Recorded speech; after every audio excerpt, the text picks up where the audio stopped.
Hey folks, Dr. Timothy Harcourt. We're going to give you in just a few minutes the top 3 do-it-yourself chronic pain solutions. So in case you don't know who I am, we haven't met, Dr. Timothy Harcourt, Coast Chiropractic Centers, 33 years of practice, neuromusculoskeletal medicine, board certified, doing this 3 generations, grandfather, father, 2 brothers and myself. So it's a 3rd generation type of thing. We're going to review with you what you can do on your own to reduce chronic pain. So that's exciting. This is our first Facebook Live that we're doing, and we welcome you to the broadcast. We're so glad that you're joining us today. Tag somebody in the comments if you know that they suffer from chronic pain. Help them out. And let me know where you're watching this Facebook rebroadcast from or live, either way. Let me know. Give me comments where you're watching it. And does this topic have direct relationship to you and your life, to you, yourself, or a loved one? Has it had an impact on you?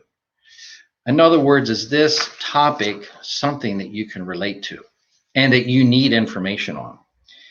So before we get into the top solutions, we kind of have to discuss chronic pain a little bit. When I first graduated 33 years ago, believe it or not, in 1987, yeah, that's like buggy time, horse and buggy, right? I've been doing this for 33 years. I can't even believe it. I feel like I just got out of chiropractic college. But when I first graduated, chronic pain was defined as persistent pain past 12 months. Well, now research suggests anything over 90 days. 90 days, it's chronic pain. So it's really important to understand that background. So we're not talking about a year or 2, we're only talking 3 months. And this is the other problem. If you let chronic pain persist, the chances of getting rid of it diminish with every day past 90 days. So ultimately, what does that mean? You want to do what you can in your own power to get rid of your pain as soon as you possibly can so that it doesn't persist. And you don't have to resort to crazy things like opioids, which can significantly reduce your functionality and ultimately into your demise. We want to stay away from those type of things. So what are the things in your body, simply speaking? We're not going to get technical here. We're just going to keep it simple. What are the things in your body that can cause pain? Blood where it's not supposed to be. What do you mean, doc? Like you got hit, you're playing ball, somebody hits you with your bat on your arm and it gets bruised there. That's blood where it's not supposed to be. Guess what? That leakage tells the brain, we got a problem. Houston, we got a problem. And the brain's up there saying, hey, we got leakage going on down there in the steam room. Something's not right, right? So that's pain. Now, acid buildup. How could we have acid buildup? Well, acid buildup can happen a lot of ways. You can have acid buildup from not getting enough oxygen. We're not going to get into the Krebs cycle today. But the point is you can have acid buildup for a lot of different reasons. If your cells get destroyed, you leak acid out of that cell. You remember nucleic and ribonucleic acids? We're not going to get into all that. We don't need to. But acid where it's not supposed to be causes pain. Your body's like, hey, something's not right. A lack of oxygen will definitely cause pain. So that's a blockage, maybe across your legs too long. They get numb at first. If you leave it there, it'll eventually get real painful for you. Okay, and by the way, just as an aside, you don't want to do that because you put yourself at risk for a blood clot. So what other things cause pain besides cellular destruction and acid buildup? inflammatory cytokines. So what in the world is that? So on our white blood cells, they have these mechanisms to pull inflammation to an area to stimulate healing. The problem is if it persists, now it becomes chronic. And one of the nasty ones is interleukin 6, IL-6, can cause chronic inflammation. We're going to talk a little bit more in just a little bit about how to reduce interleukin 6 in your body. Long periods of time where we have this pain creates a change in our brain. It's called plastic deformation, where the brain actually starts to learn that it's normal for you to have pain. So if you back the truck off the garden hose and the hose is completely fine, you could still have pain. What's an example of that? Well, somebody has pain in their arm and somehow the arm got amputated and they still feel arm pain. How's that possible? The arm's not there anymore. Well, the reason it's possible is because your pain occurs in your brain, right? That's where the pain generation is. So if you had an injury and it persisted too long and you had plastic deformation, your brain just assumes that you should be in pain all the time. Now that is a bigger problem. And we're going to talk about that in a little bit.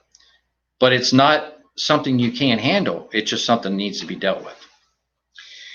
So it's super critical to not ignore your pain syndromes.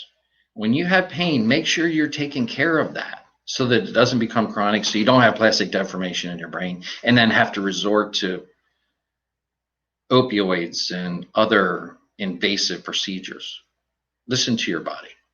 Here we go, folks. We're going to talk about the top 3 do-it-yourself chronic pain solutions. What's number 1? We're going to try to bring it up on the screen here, and there it is. It is anti-inflammatory food choices. You're saying, how can you change inflammation with what you eat? Well, it makes a huge difference what you're putting in your body or maybe what you're not putting in your body. Omission or commission, right?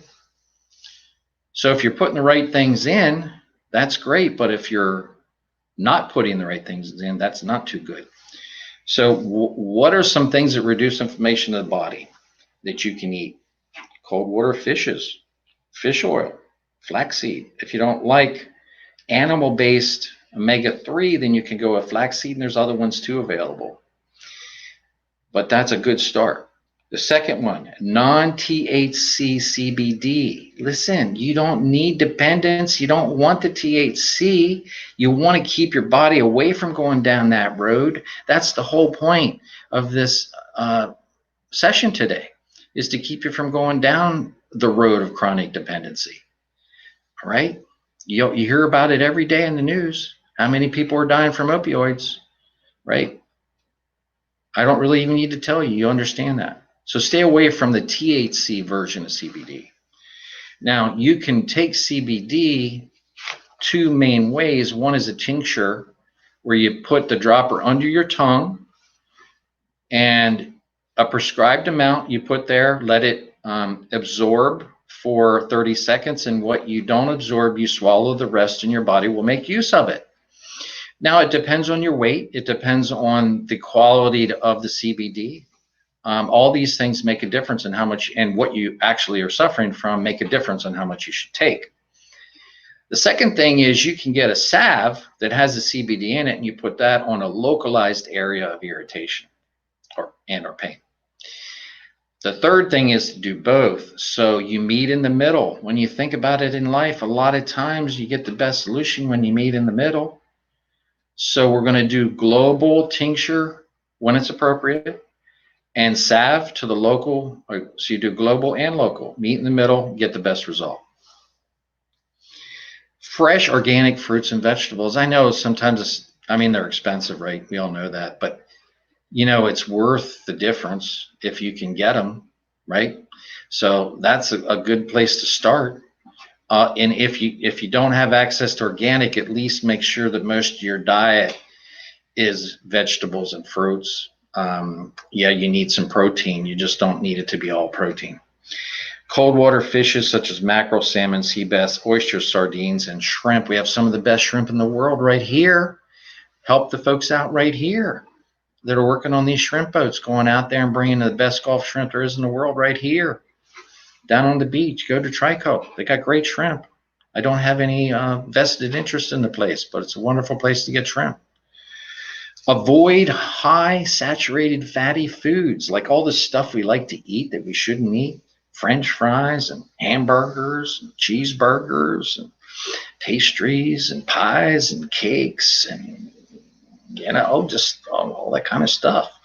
You know what I'm talking about? Bacon, processed meats, processed sausage and bacon, kebabs, all that stuff. So, can you have some of it? Yes, just keep it to a mild roar. In other words, limit how much of that stuff you're going to subject your body to. Number 2, we're going to go down to the next screen. Number 2, anti-inflammatory life choices. You say, how can you change your inflammation based on what you do in your life? It all makes a huge difference. It's pretty simple. So when you reduce the mental stressors, you reduce inflammatory reaction in your body. So we want to simplify. So less stuff, less worry. If your stuff is getting in the way of your interpersonal relations, you have too much stuff. Okay. Work the machine. What do I mean by that? 75 trillion cells. Look at the cells on a microscopic level. It looks like outer space. All this stuff is going on between the nucleus, nucleolus, the cytoplasm, the cell walls. There's little guys rebuilding the cell walls.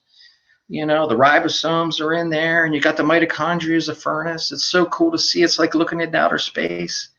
Hey, those cells are expecting you to do something with the big picture here, folks. They're doing their job. You're not telling them what to do. They do it automatically. Some people describe that as innate intelligence, so do something with it. Man, that's a lot of cells doing their job if you're not really doing yours. So exercise and use the machine. You will actually reduce the inflammatory component. Why?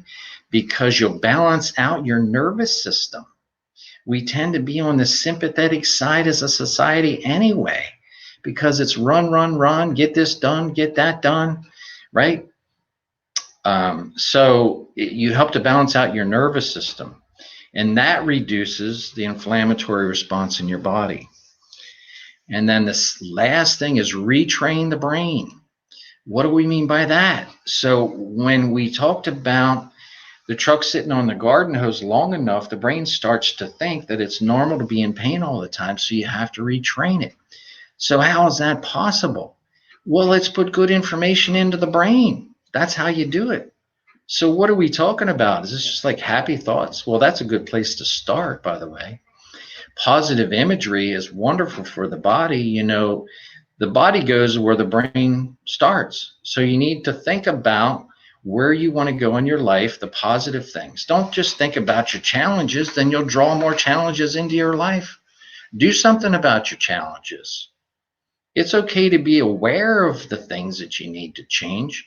In fact, knowing your weakness is a strength, but don't focus on it, fix it. Do something about it. 90% of the energy concentrated on the solution, 5% on understanding that it's there, but not the other way around, because that's a really good way to cause stress in the body. How else can we retrain the brain? So positive physical movements, just exercise, walking outside with the dog, nice day, along the beach, where you live, in your community, whatever. That's a good one. How about nice music? How about learning a new language? How about increasing your interpersonal? And I don't mean TikTok. I'm talking about real interpersonal interaction, right? Not just digital interaction. I mean, I'm glad you're listening to me, because hopefully that'll help your real interpersonal relations. But when you retrain the brain and those things get better, you help to reduce and eliminate chronic pain.